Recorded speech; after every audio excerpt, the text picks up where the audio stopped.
Let's talk about the 7 surprising things that you can do to speed up your ability to burn fat. Now, there are things that you know, and there's things that you may not know that you need to know. So this video is about giving you all the knowledge so you can really overcome the barrier of not being able to not just achieve your weight loss, but to get into and stay into fat burning. It's surprising to me how many people can't seem to get into fat burning or even stay there long enough to see a really good change. And might as well tell you some things to do to speed it up that you may have never heard before. Okay, so now what are we talking about? We're talking about transitioning from where you're at to an ideal situation. Most people are at a situation where they're just running on blood sugars. Okay. They're just running on their stored sugar in their liver and up and down with energy. And they're not tapping into the fat, which that's where all the reserve of energy is. I mean, an average thin person has over 100,000 calories of stored fat in their body. And if you were able to tap into that all the time, boy, your energy would be very, very nice and consistent. So we're going to talk about how to be fat adapted. And we're not just talking about 3 days of getting your body to start to burn ketones. Okay. That's different than being in full fat adaptation. And unfortunately, it does take some more time. It takes anywhere between 1 to 3 months to fully get there. But I'm going to give you some important things to speed it up that actually might be very surprising to you. But before we begin, I think it's important to understand, how do we know we are fat adapted? Okay, so there are several factors that you need to look at. Number one, you're able to go longer without eating. You're not getting so hungry anymore. Your appetite is disappearing. Okay, that's number one. Number two, you no longer have cravings to carbs, which is going to make it very easy to stick to the program if you don't have cravings. I mean, if you have cravings, I don't know how anyone can stick to any plan. It's their life's going to be miserable, and the temptation is going to throw them off. And the third factor is, I already mentioned this, energy. Your energy is not going to come up and down, up and down. It's going to be very, very stable and consistent, and you're going to have more energy. Why? Because you're burning fat calories. And a fat calorie has more than double the amount of energy than protein or carbohydrates. So when you tap into fat, you're actually releasing more energy in your body, is more efficient. What you have to realize is your body was designed to burn fat, not rely on glucose 24/7. Despite what certain people tell you about the brain needs glucose, etc., any glucose that your body needs can be easily produced by your body. It's called gluconeogenesis. And that word gluconeogenesis means the new creation of glucose from other sources like protein, like fat, like ketones. So this glucose that your brain runs on, which is only a portion of it, by the way, doesn't have to come from consuming glucose. All right, number 4, you're going to have enhanced mental activity. In other words, you're going to be more focused. You're going to be more concentrated. You're going to be more creative. You're going to be able to get more stuff done. I mean, even your ability to learn will be enhanced. And number 4 is all about cognitive function, but I should add an additional part of that, which is your mood is going to be elevated. Being fat adapted actually brings you up. You're less depressed, less anxiety, and you're generally feeling much, much better mood wise. All right, number 5, you're going to have more endurance when you exercise. Your ability to generate energy and maintain a certain level of exercise is going to be enhanced when you are fat adapted. If you're not fat adapted and you exercise, guess what you're going to run out of? Glucose really fast, because we don't store a lot of glucose. And so when certain people exercise and they hit this wall or they start to get fatigued, that's because they're running out of glucose. But if you've adapted to fat burning, you can go longer. All right. And number 6, your sleep actually will be enhanced. In fact, the need for sleep does go down. Not a lot, but you'll find that you'll need a little less sleep. All right. That's how we know we're in fat adaptation. There's a lot of different variables that affect your metabolism, your ability to burn fat. But what I want to know right now, and please put this in the comment section, is which one of the 15 factors do you feel that is the hardest to change? Which one of these factors do you feel that you can't do anything about? That's what I want to know. So let's go through the list. Number one, genetics.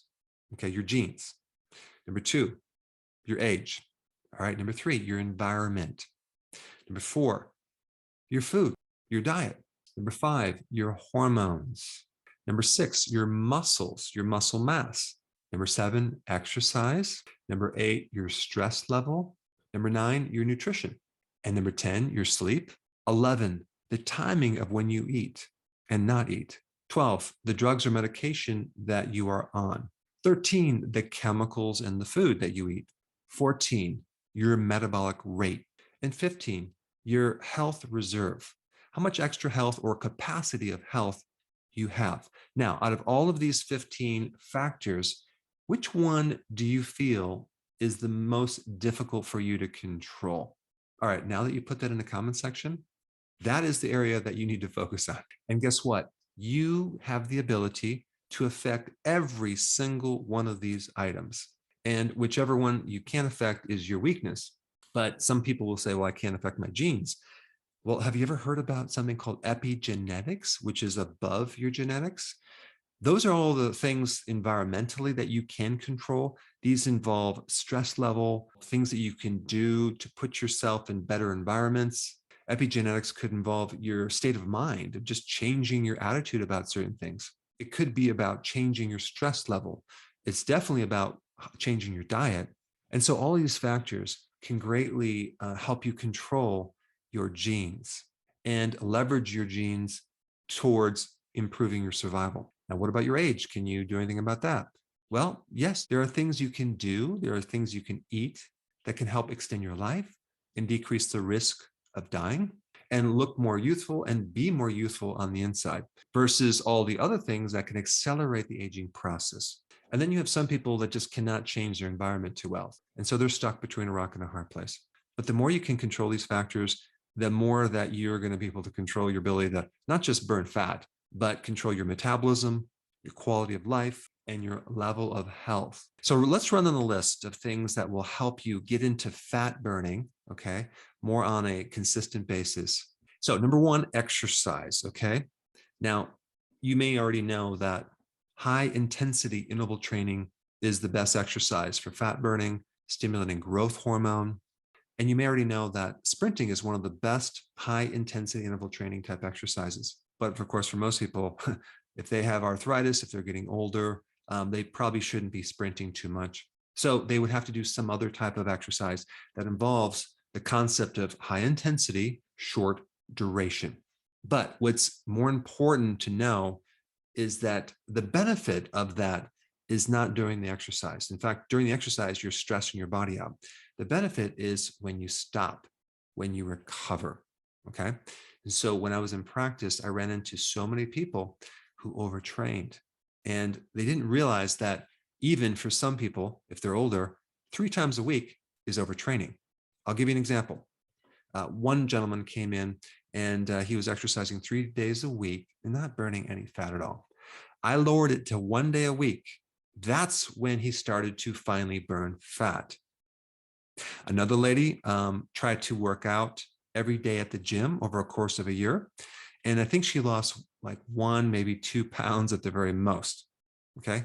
And all we did was help her sleep, reduce exercise. I think it was at twice a week. And that's when she started to burn fat. So what you might want to try is exercising less. Keep the exercise intensity up and really have a good workout, but only do it once or twice a week. That can make a huge difference. The results are during the recovery, but the recovery is very important.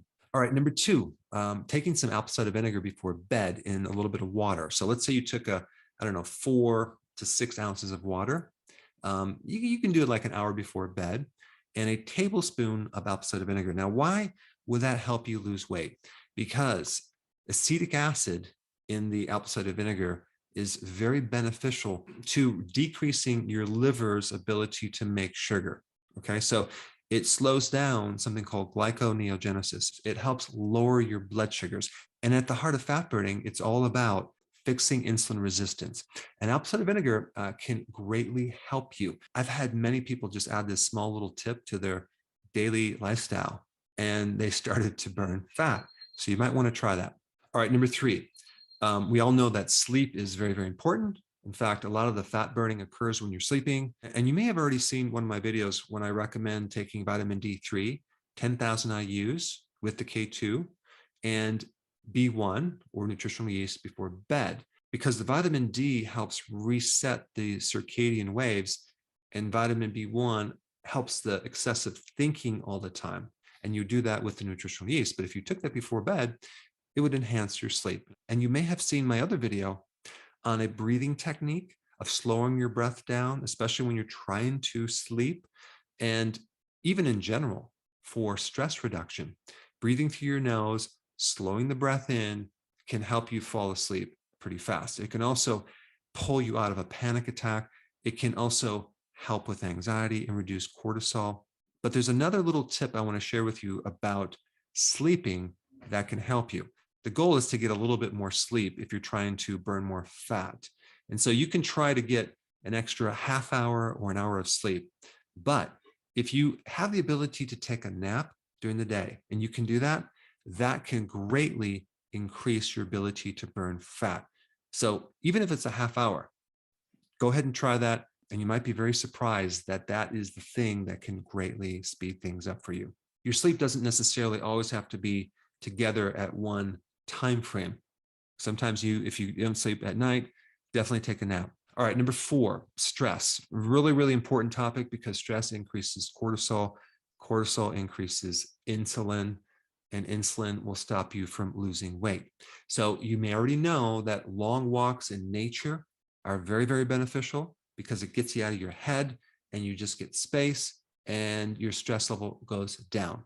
And you may already know that nutritional yeast has B1, and that can help, especially nervous tension and anxiety, and that can also lower stress. And you may also know, if you've seen my other videos, that being outside, getting exposure to sun, or not even the peak sun, but the sunrise or the sunset, or even being in front of a fireplace or a campfire, gives you a type of light called infrared, which increases melatonin even during the day, which is a very powerful antioxidant, which will then also help you sleep at night. It can also help lower your stress. And you may have seen that video. If you haven't, you got to check that one out. But that's not the tip. The tip is this: doing physical work around the house, around your yard, well, especially around the yard, is way more important than doing exercise for lowering stress. So if you have the opportunity to choose between the two, physical exercise or physical work, hands down, is better because of what it can do to kind of pull you out of this constant problem solving that you have. Physical work is a great activity for shifting your attention off the problems of life and onto something else, like some physical work that you're doing, whether it's fixing something, repairing something, cleaning something. Any of those items will help you. All right, number 5, staying very, very consistent with your low carbs, okay? Every week I do a live show, and inevitably people that have great success sometimes stall. And a lot of times it boils down to this one thing. They don't realize that just a little bit of carb or going off the program too frequently, even if it's a little bit of something, can be devastating to the results. A really good test called A1C could be done. And the reason I like that test is not necessarily to see your risk factors for diabetes. It just shows you an average of 3 months of blood sugars, because you can check your blood sugars today and then tonight have a little carb and your blood sugars can be off, and then check it in 2 days and your blood sugars can show a good marker. But A1C will really reveal if you've been cheating or not being consistent, because it checks the average of 3 months, including all those cheat days. So being very consistent and not giving in to even a little bit of carbs can greatly help you. And if you are giving in too frequently, that could be the reason why you're not burning fat. All right, number 6. This relates to intermittent fasting, okay? This tip can help you. In the beginning of fasting, I always recommend you consume more fat, especially at the end of the meal. Now, are you going to lose more weight? No, because you're eating a lot of fat and your body's going to have to metabolize that and burn that for energy and burn less of your own fat reserve. But the purpose of eating fat in the beginning of this program is to help you fast longer, to go longer without eating, because that's when a lot of the magic happens, not just with the reduction of calories, not just with all the other benefits of cognitive function and losing weight, but with the benefit of correcting the underlying root problem that you have, which is insulin resistance. So the longer we fast, the less stimulation of insulin that we have.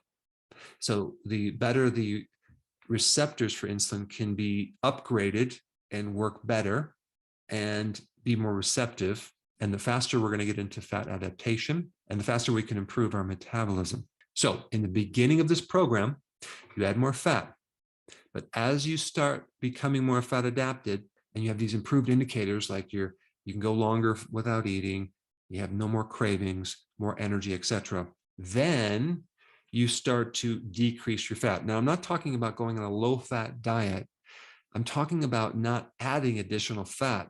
I'm talking about not adding the MCT oil, not adding the big handful of nuts after the meal, talking about not adding the keto desserts like the big fat bombs, because what that's going to do, it's going to force your body to burn more of your fat reserve, which it's already doing, and it's going to be easier because your body's already adapted. So in the beginning of the program, do more fat.